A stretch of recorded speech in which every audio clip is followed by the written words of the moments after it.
சரி, இந்த crisis management சொல்லி பார்த்தீங்கன்னா, நெருக்கடியின் போது மேலாண்மை என்பது நம்ம பார்த்தோம்னா, நெருக்கடியை தடுக்கும் மற்றும் குறைக்கக்கூடிய, மேலும் திடீர்னு ஏற்படக்கூடிய குறிப்பிடத்தக்க எதிர்மறை நிகழ்வை சமாளிக்கிறதுக்கும் உதவக்கூடிய வடிவமைக்கப்பட்ட உத்திகளை தான் கிரைசிஸ் மேனேஜ்மெண்ட் என்று சொல்லுவாங்க.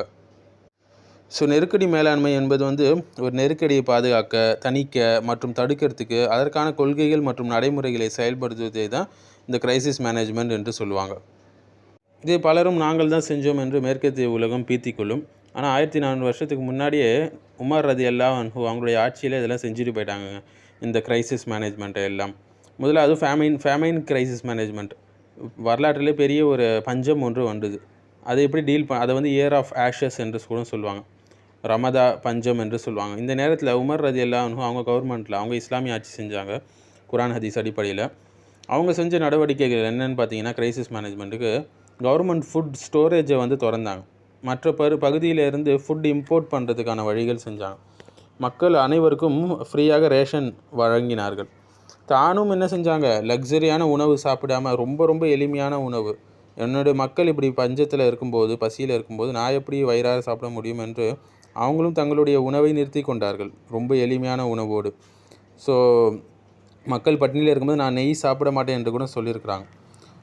ஸோ இதே மாதிரி இன்று டிசாஸ்டர் ரிலீஃப் ப்ரோக்ராம்ஸ் இருக்குது, பப்ளிக் ஃபுட் டிஸ்ட்ரிபியூஷன் சிஸ்டம்ஸ் இருக்குது, கவர்மெண்ட் ரேஷன் ஸ்கீம்ஸ் இருக்குது.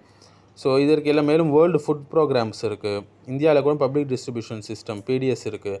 இதற்கெல்லாம் முன்னோடியாக உமர் ரலியல்லாஹு அன்ஹு 1400 வருஷத்துக்கு முன்னாடி இதெல்லாம் நம்ம காமிச்சிட்டு போயிட்டாங்க.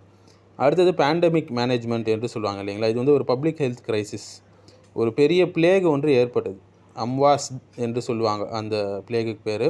ஸோ அப்போ உமர் கத்தாப் ரலியல்லாஹு அன்ஹு பிளேக் உள்ள பகுதிகளுக்கு அவங்க போகலை. மாறாக மக்கள் குவாரண்டைன் செய்யப்பட்டாங்க. இன்றைக்கி இருக்கக்கூடிய குவாரண்டைன் மாதிரி. ஸோ ஹதீஸில் கூட இது வருது, பிளேக் உள்ள இடத்துக்கு நீங்கள் போகாதீங்க, பிளேக் உள்ள இடத்துல இருந்தால் அப்போ நீங்கள் இருக்கிற ஊரில் பிளேக் வந்தால் நீங்கள் வெளியே போகாதீங்க என்று நபி ஸல்லல்லாஹு அலைஹி வஸல்லம் சொல்லியிருக்காங்க. இன்றைக்கி இருக்கக்கூடிய குவாரண்டைன் பாலிசி, பேண்டமிக் லாக்டவுன், கோவிடில் கூட பார்த்தோம் இல்லைங்களா, பேண்டமிக் லாக்டவுன்ஸு, WHO குவாரண்டைன் ரூல்ஸு, இதற்கெல்லாம் முன்னோடியாக உமர் ரலியல்லாஹு அன்ஹுடைய ஆட்சி விளங்கியது என்று சொல்லலாம். அடுத்தது எக்கனாமிக் கிரைசிஸ் கண்ட்ரோல். அது எப்படி செஞ்சாங்கன்னு பார்த்தீங்கன்னா, கிரைசிஸோடைய நேரத்தில் ஜக்காத் டிஸ்ட்ரிபியூஷன் அதிகரித்தாங்க, பைத்துல் மால் மக்களுடைய பொது நிலையிலேருந்து பயன்படுத்தினாங்க, மக்களுக்கு வழங்கினாங்க, வெல்த் ரீடிஸ்ட்ரிபியூஷன் செஞ்சாங்க. இன்றைக்கு இருக்கக்கூடிய stimulus package, welfare schemes, government relief package, இதற்கெல்லாம் முன்னோடியாக இது இருக்குது. அடுத்து மிலிட்ரி கிரைசிஸ் மேனேஜ்மெண்ட் பார்த்தீங்கன்னா, மிலிட்ரியில் உமர் காலத்தில் பல போர்கள் நடந்தது. எர்முக் போர், காதிசியா போர், என்னென்னமோ நடந்தது. அப்போ அவங்க ஒரு centralised command, intelligence system, logistic support எல்லாமே இன்றைக்கி சொல்கிறாங்க இல்லைங்களா, இது போன்ற விஷயங்கள் எல்லாமே அவங்க அப்பயே செஞ்சுட்டாங்க. இன்றைக்கி நவீன காலத்தில் மாடர்ன் மிலிட்ரி கமாண்ட் சிஸ்டம் ஆகட்டும், ஸ்ட்ராட்டஜிக் வார் பிளானிங் ஆகட்டும், இதற்கெல்லாம் முன்னோடியாக அவங்களுடைய ஆட்சி விளங்கியது. மேலும் கிரைசிஸோடைய நேரத்தில், இரவு நேரத்தில் அவங்களே நகரத்தை சுற்றி மக்களுடைய நிலையெல்லாம் பார்த்தாங்க, அதிகாரிகளை கேள்வி கேட்டாங்க.